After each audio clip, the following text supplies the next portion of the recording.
দেশের 2 কোটিরও বেশি মানুষ কিডনি রোগে ভুগছেন, অথচ তাদের চিকিৎসার জন্য বিশেষজ্ঞ ডক্টর ও হাসপাতাল খুবই অপ্রতুল।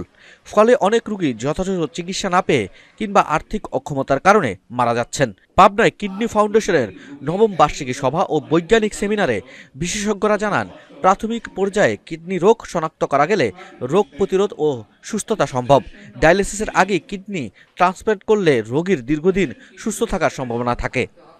সেমিনারে প্রধান অতিথি হিসেবে অধ্যাপক ডক্টর হারুনুর রশিদ বলেন, সচেতনতা ও সময়মতো চিকিৎসার মাধ্যমে কিডনি রোগ মোকাবেলা করা সম্ভব।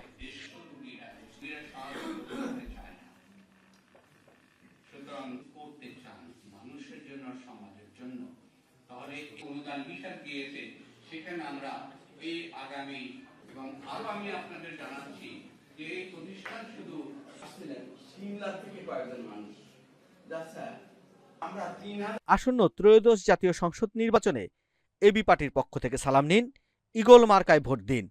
এবি পার্টির অঙ্গীকার, রাষ্ট্র হবে জনতার। এই স্লোগানকে সামনে রেখে আগামী নির্বাচনে গাজীপুর 2 আসন থেকে জনদরদি, গরিবের বন্ধু, মেহনতি মানুষের আদর্শ পুরুষ আলহাজ ইঞ্জিনিয়ার আলমগীর হোসেনকে ঈগল মার্কায় ভোট দিয়ে জনসাধারণের জীবনমান উন্নয়নে কাজ করার সুযোগ দিন।